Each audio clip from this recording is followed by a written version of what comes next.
Welcome back, and thank you for joining A Shark's Perspective. In researching my upcoming book, I revisited a story that many of you may remember from about a decade ago when a musician had a special piece of luggage destroyed, and then he sang about it with a video that truly went viral. But has experience for you improved with companies, especially the airlines? I know they beat up and lost my luggage a time or two, and how about the rest of your customer experiences during a pandemic when it often can seem like the world is ending? Dave Carroll is an award-winning singer-songwriter, professional speaker, author, and social media innovator who at one time had the #1 music video in the world based upon a bad experience he had with United Airlines when they broke his tailor-made guitar, and then he responded with a social media video that became the song in the book, better known as United Breaks Guitars. And on this episode, we'll discuss the airlines, customer experience, social listening, breaking guitars, YouTube and MySpace, how the world can seem like it's ending, Ed Sheeran and Johnny Cash, having your own complete break through the noise to be heard by the brand, and a lot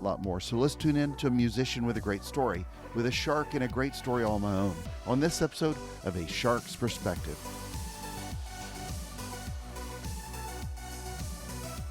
Dave, thank you so much for joining us today on A Shark's Perspective. For those that haven't heard your story before, kind of, if you will, tell us your background and your career to date. Sure. So I'm a singer-songwriter by trade. That's still how I see myself, and been doing that for roughly 30 years. And 10 years ago, I had an opportunity, or a little more than that, to travel to Nebraska with my brother Don in our band called Sons of Maxwell. And we ended up traveling with United Airlines, and my guitar got broken, and that changed my life. Yeah. So tell a little bit more about that story, because that's where I knew about you some time ago. And as I was going back and writing the book that I'm writing today, your story really stood out as one of the ones that I think is just invaluable. I've run through this same kind of issue with, I think a lot of people obviously have with having either luggage broken, lost, destroyed, insulted, whatever you want to call it. But kind of tell the story a little bit about United Breaks Guitars. Sure. So my brother Don and I are in a band called Sons of Maxwell, and we were traveling to Nebraska for a gig. And we landed in Chicago to deplane and catch our connector, and somebody on the plane saw our guitars being thrown around on the tarmac. And it turned out that my Taylor guitar that I had scrimped and saved for $3,500 worth of guitar was pretty badly damaged. And the airline didn't want to take any responsibility for it for several months. I kept trying and everything, and got caught in that sort of awful customer service maze that everybody sort of has been in one way or another. And eventually, the customer service rep said they weren't going to do anything about it because I didn't open a claim within 24 hours. After 9 months of trying to get them to take responsibility for it, they just said no. And so I said, I'd heard about this thing called YouTube at the time, and it was just getting started. And I thought maybe I could write some 3 music videos and songs, independent songs, to tell the whole story of this from 3 different perspectives. And my goal is to get 1 million views in 1 year with all 3 videos combined, because 1 million seemed like a big number, and I might need 3 shots to get at it. Sure. And so I contacted my friends, and everybody donated their time and their energy to this. And so for $150, we made the first United Breaks Guitars video at the Waverly Fire Hall, where I was a volunteer firefighter. Wow. And it went viral in a couple of days, and I reached my goal of 1 million in 4 days, and today it's got 20 million views, and has done some pretty incredible things in terms of inspiring people to think about customers differently, for customers to take action differently, and it's been really neat to be at the center of something like that. Well, what's amazing too, when you think about where this would live today versus where we were around 10 plus years ago. I mean, social was really in a toddler phase, if you will. I mean, YouTube was, Facebook wasn't old. YouTube, none of these channels were really old. I mean, this is not even MySpace. MySpace was probably fairly popular a decade ago. I can't even remember that far away. But when you think about, well, you as a musician would know that value of MySpace. But how did the airlines react to what they saw on the social channels? Because this was new to them as well. Yeah, and so that was one of the big criticisms, I think, that United Airlines in particular had options to do something when this happened, and they did all the wrong things, according to experts, and not just my experience. But you're right, social media was just getting started, and there were millions of people that were talking about this story in one way or another. Yeah. it might have been an airline story, it might just have been a metaphor for bad customer service. And United had the opportunity to jump into the conversation and give an alternate view of the narrative if they had one, or to say I'm sorry, or to do something. But instead, they just waited for the news cycle to pass, thinking it would, or they went and used traditional media, gave press releases that said Dave's video is it struck a chord with us, and 99.96% of our bags arrive on time or without incident. Mm-hmm. And that infuriated people because they were ignoring what they didn't do and trying to shine a light on what they did do. And so this has been a case study for a lot of people, experts in customer service, that want to talk about respecting your customer more, listening better, being responsive, and so many other different things.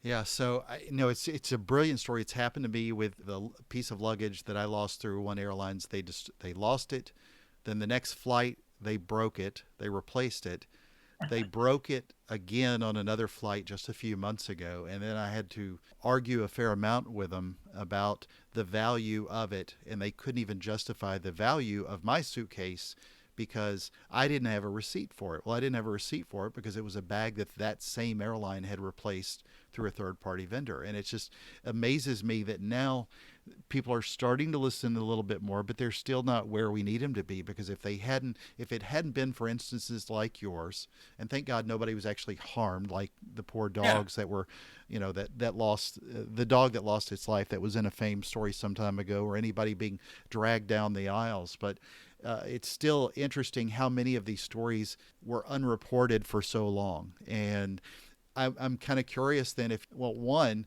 these kind of guitars, tailor-made guitars, are a gold standard acoustic guitar, or they're very high standard. I'm a pianist, not a guitarist, but that kind of press for them as well must have been great. Yeah, well, and that's a good story within the story too, is that I mentioned Taylor guitars in the song because I'm passionate about the guitar, and that's what it was. But I got emails from people saying, I support what you're doing. I always wanted to play guitar. I'm getting a Taylor. Yeah, or exactly. I don't even play guitar, but I want to buy a Taylor. And they were grateful for the shout out and that sort of thing. So they said thanks for the publicity early on, and they brought my friend and I to San Diego and got a tour of the place, and they gave me 2 guitars. Oh, that's fantastic. Me into a room and had a wall of every guitar they make, and they just said, pick 2 and when you're done. It's fantastic. Well, if you had to think about this story today, how do you think you would translate this story to get the attention? Do you think it would necessarily get the attention in today's landscape? Because, social has exploded so much that sometimes it's really hard to compete for that attention. And I think when I was doing research on this, what I also found that I think obviously helped your cause back then, other than being one of the earlier bigger stories, is you also received a lot of earned media attention in your favor as well. It looked like, from what I could find, where United was pushing back against that, which is a great way of saying that your story was right and the media was covering it well. I don't know, with the rapid amount of stuff that happens every day on TikTok alone, for example, that would necessarily move this up to the top on any channel, YouTube, Facebook, whatever. I think for sure there's so much more noise out there that it wouldn't have cut through the same way. In July 2009, United Breaks Guitars was the #1 music video in the world for the month of July, or the #6 most watched video of any kind on YouTube for the month of July. So and now 10 years later, it's got 20 million views, and there are videos that have 1 billion views now. So at the time, it was a big deal, and it would be muted by those standards. But I think the song still could cut through today, but just in terms of a creative aspect, it's too long. It's 4.5 minutes now. Like, I would totally make it. It'd have to be 2.5 minutes. TikTok is 1 minute videos, so the attention span for people is even shorter than it was 10 years ago. That's a great point. Yeah, I mean, with anything like this, you almost have to design a shorter, more concise marketing plan to really elevate what you're trying to tell a brand to do. So talk about the new projects now that you're working on. Your career sort of evolved into a musician / customer experience. I mean, you're an OG customer experience influencer. So talk about what the work that you're doing now. So what ended up happening, probably the biggest boon to my career, happened fairly recently, or fairly shortly after the video went viral, where I was asked to tell my story at a conference. they said 700 of the biggest brands in the world are going to be here. We want you to be our opening speaker. And you do this all the time, right? And I said, of course I do. And I'd never done any speaking in my life. And they said, great. Well, you're gonna be our opening speaker next week. And I had to scramble and learn how to be a speaker in 6 days, which is impossible. So I just spoke from the heart and let her rip from the stage. But it went well, and I decided it was something I really liked. And so for the last 10 years, I've traveled now to over 34 countries telling this story and the insights around it. And rather than see this as a story of how to take a brand down, I've never seen it that way. And I present it as a way to introduce the idea of being kinder to other people and bringing compassion into business as a business decision at the beginning, not if there's enough money left for it at the end of Q2, for instance. And so I'm a big believer in that, and it's been congruent with my brand. And as a storyteller and a songwriter, I've always been writing from that perspective. I think if I look back on my material, that it's always been about trying to be kinder to people and finding, happier things to sing about. And so I still do that. I travel as a speaker. I write about customer service and branding and how to make things stand out, make things sticky on social media. And so I do workshops now and that sort of thing. And I'm still a singer-songwriter. So I'm still writing music that matters to me and trying to take the platform that I have to write music and content that makes people feel something and feel better. I love the comment about money left in Q2. That's so really real world practical. I've heard it before that it's sad. So that's a wonderful point.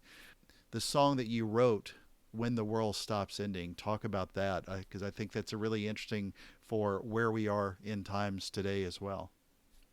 Yeah. So I think this is the first time that the world has ever simultaneously stopped at all four corners of the planet to consider that we have a common problem and that we should work towards a common solution.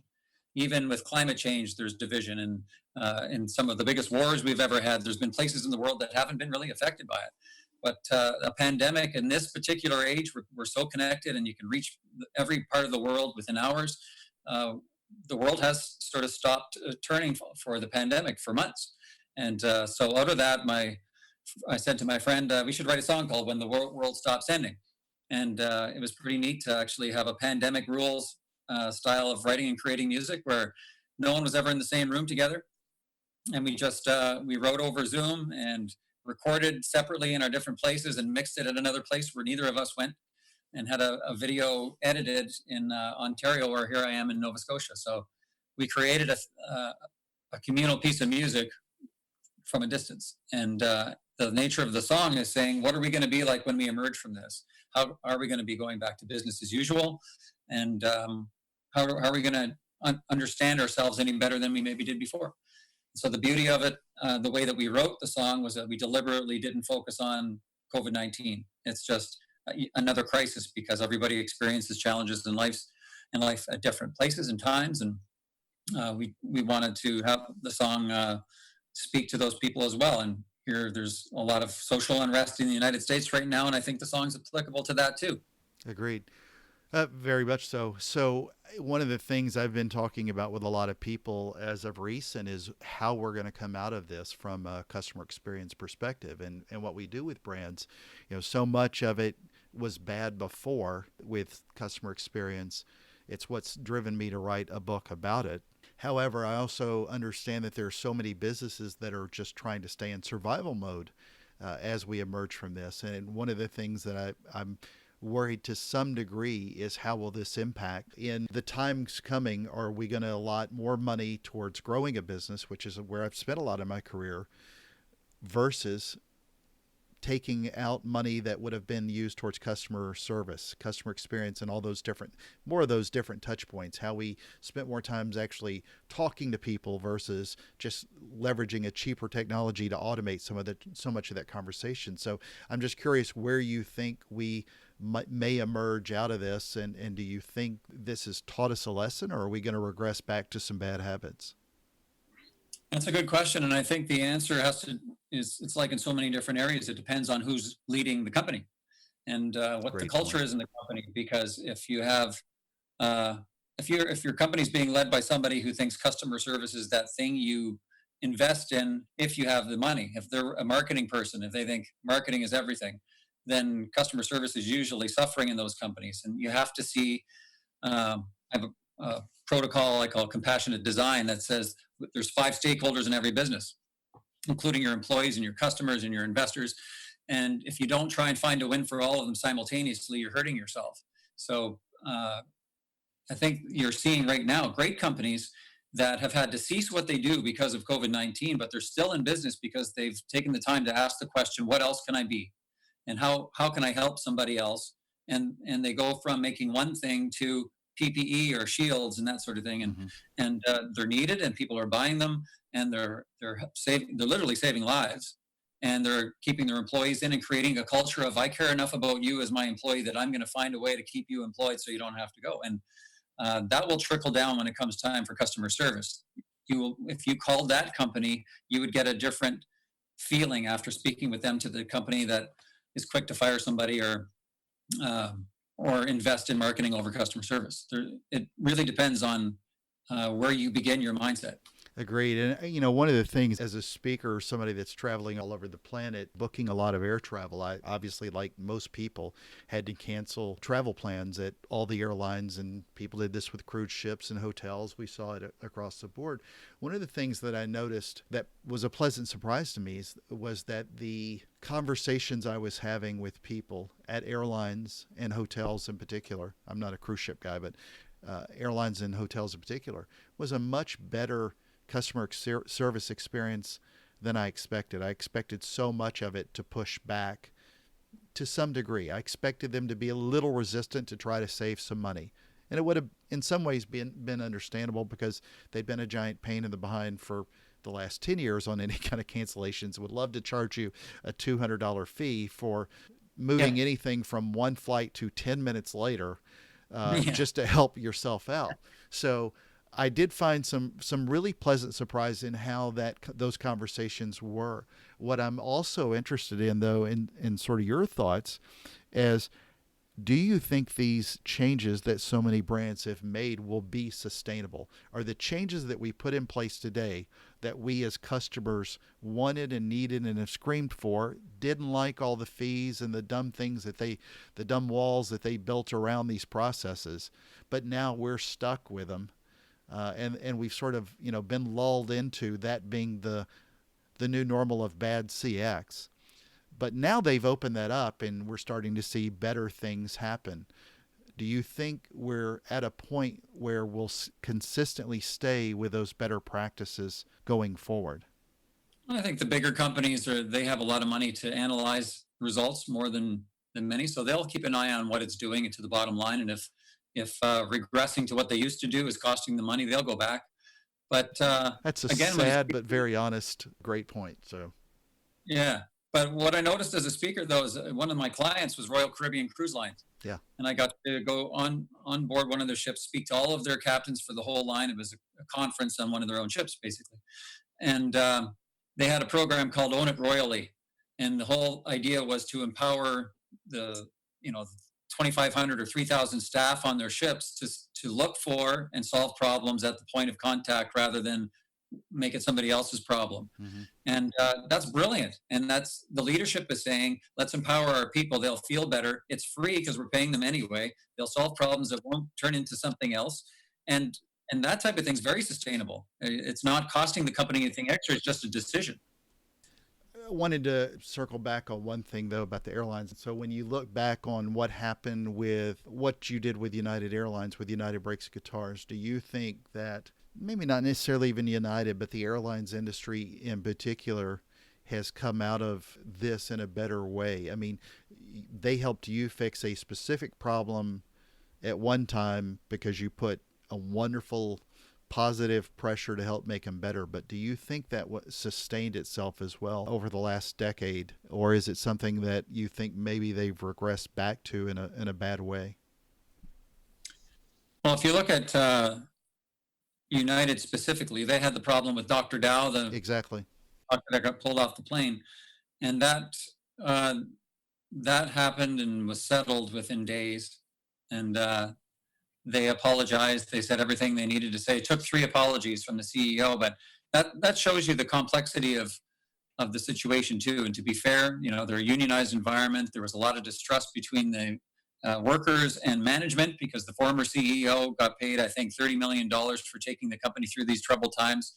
And everybody came back with reduced pensions and more workload for the money that they were making before. And so there was all this animosity built up. But when Dr. Dow got pulled off the plane, they responded fairly quickly. And the initial response was to the employees saying, I support you 100%. And then that got leaked and it got into the public's hands saying, are you kidding me? You support that kind of behavior? So then he had to backtrack. And so I think airlines have learned, I don't take full responsibility by any means, but I've been told that United Breaks Guitars was influential in the multi-billion-dollar social media listening tools that we see out there today.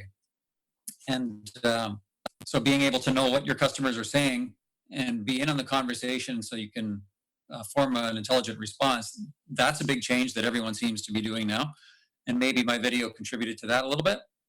And but the bigger companies with a bad reputation, I'm not sure. I think that they probably mean well. There's lots of great employees there, but at an organizational level, I'm not sure they're committed to delivering great customer service experiences. Yeah, I couldn't agree more. The sad part is that if you look at what one airline started to do recently under what we were going through with the pandemic, is they were going to actually offer seats, the middle seat. They were going to allow you to pay more to have that middle seat empty.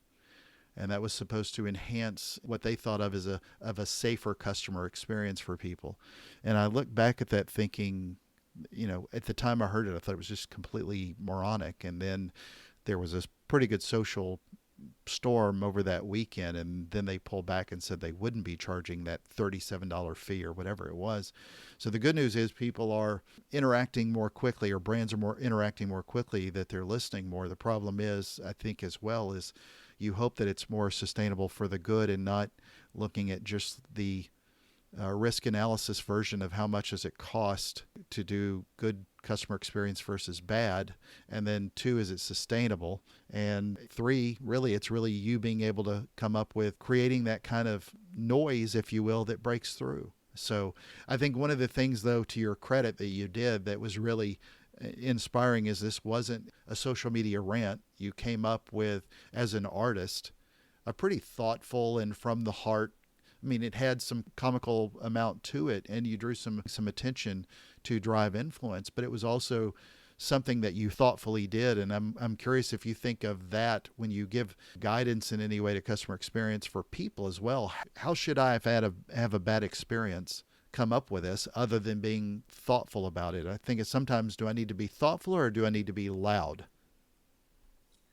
Loud gets the biggest attention. If you let a firecracker off in a crowd, people will look, but as soon as it's the sound goes and people realize there's nothing to fear, they go back to their business. Exactly. So if you want to have influence, you've got to say something in a way that draws people in and gives them a stake in the game and makes them feel like they're part of the story, or at least be able to see themselves in you and what you're saying. And that takes thought and care. And if you're trying to speak to multiple people, you got to speak to the heart, not to the head. And so that requires, again, more thought, empathy, and feeling, right? So that's why artists, I think, have an advantage over people that just sort of think in terms of dollars and cents. I'll buy more ad space or that sort of thing. And in my case, thanks to the artists and people who contributed, the video really only cost $150. Exactly. There was no social media plan. There was no tricks or buying, pushing things or anything. I just told people in my Facebook group, can you watch? There's 400 people. I said, can you watch this? United Broke My Guitar. And I've never really asked anybody to watch it again. So it was really just like the commercial, 2 friends and 2 friends and 2 friends. And that's rare. Very rare.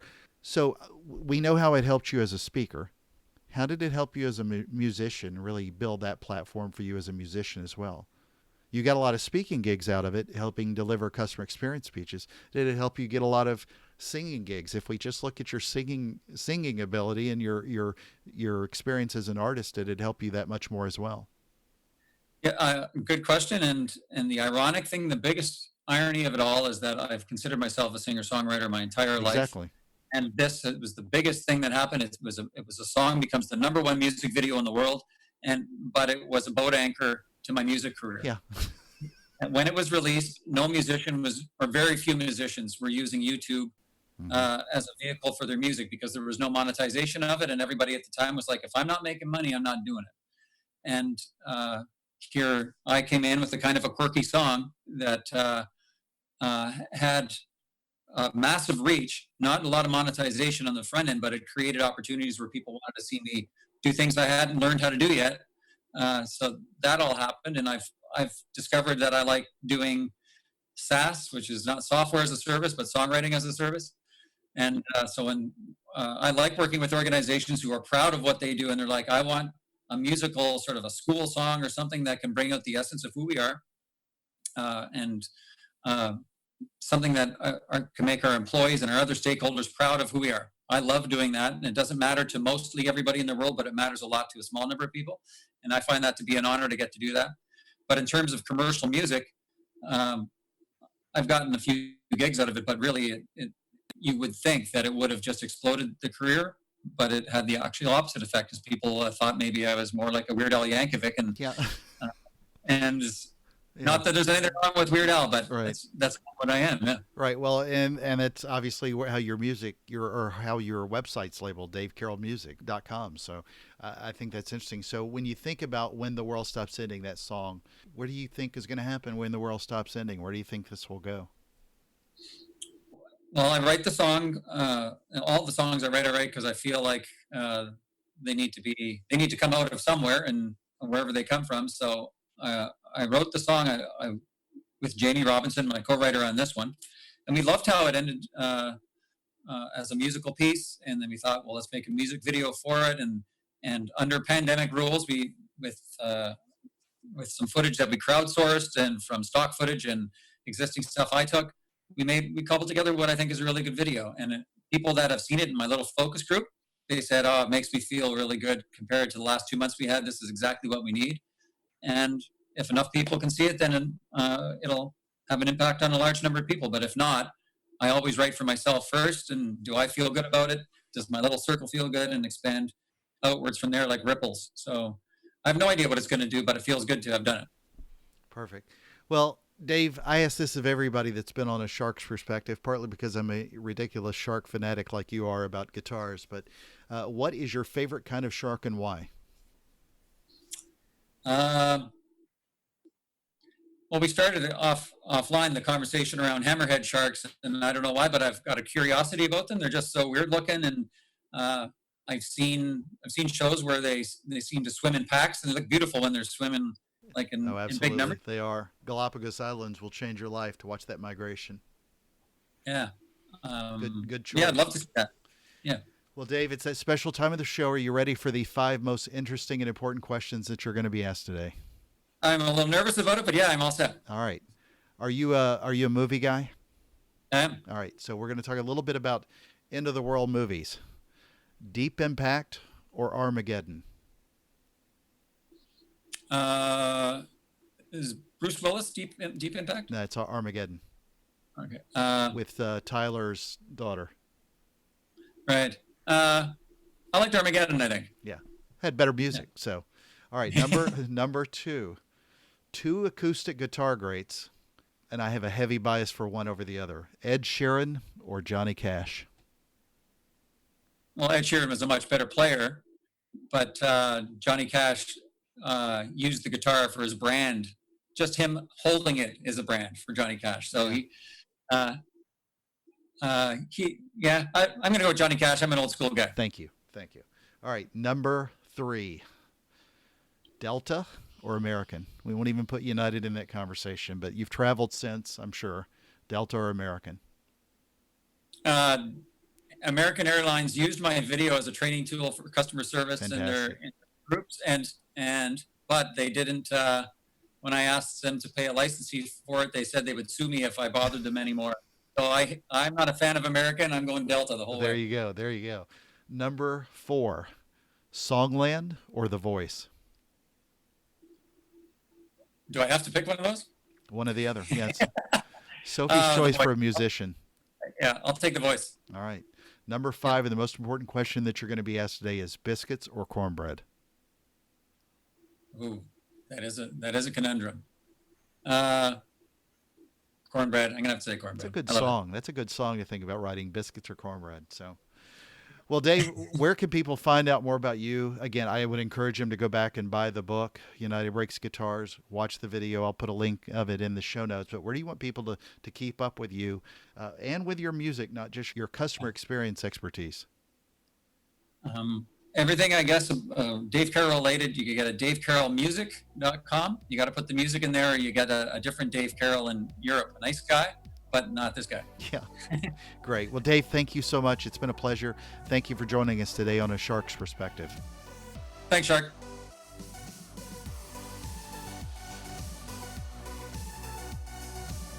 So there was my conversation with Dave Carroll, an award-winning singer, songwriter, professional speaker, author, and social media innovator who at one time had the #1 music video in the world based upon a bad experience he had with United Airlines when they broke his tailor-made guitar, and then he responded with a social media video that became the song and book better known as United Breaks Guitars. Let's take a look at 3 key takeaways from my conversation with him. First, what I love about this story, and for me it's important, is that it wasn't necessarily a way to get his music career to take off. In fact, he said it's not done that. But he had to do all of that to make this story so much louder for somebody to hear it with a globally successful music video. Sure beats posting a nasty note on TripAdvisor or Yelp or something like that, doesn't it? And like we discussed, if you did that today on TikTok, then it would get swallowed up in the noise and only be a minute at most. Times are a-changing, but he really struck a chord, if you'll pardon the pun, with what people, even those who don't play a guitar, were tired of experiencing with a big brand who can do better. He makes a great point on how they responded. A lot of companies will simply say something like, a great majority of the time, 99.99% of the time, we serve our customers without error. Come on. And he said that they got a lot of blowback, if you will, for it. Don't deflect without addressing what you've done specifically wrong by giving someone a bunch of gobbledygook that means nothing to them without addressing their problem, and the public knows that. Respond quickly and often if needed, and understand that a little humility and empathy can go a long way both in the public eye and with your customers. Customers care about their problems, and no one cares about how perfect you think you are most of the time. And please don't preach that, or I'll have to break out a guitar and badly play a tune for you. Second, one of my favorite points that I mentioned on other CX-focused episodes is not just addressing CX as something you budget for or focus on just as a period of time like a fiscal quarter. Dave said that you cannot look at CX and address it as a budget standpoint to see if there's extra money left at the end of Q2, for example, in order to fix this. This has to be done with a focus at the beginning. As Dave said, it begins on where you begin your mindset. Third, so what happens when the world stops ending? What's life going to continue to be like when the pandemic ends? You made all of these changes, but are they sticky? If you look at the focus, especially during the pandemic, many brands and people have shown empathy, and they've done what they could do to still serve their customers, all while just trying to stay afloat. So many things, like a lot of the charges by the airlines, for example, were finally removed. But will that stick? And will we allow them to simply go back to bad experiences once things are new normal-ish again? This is also an important part of your growth strategy. I speak about growth all the time, but will CX be sacrificed simply for other tactics to help grow a business? I sure hope not, but as he reminds us, it falls on leadership to help lead the way on this, so lead. Got a question? Send me an email to kenneth@asharksperspective.com. Thank you again for the privilege of your time. So go provide your customers with a great experience today. Respect their guitars, and whether it's in the key of D or the key of F or any other key, join us on the next episode of A Shark's Perspective.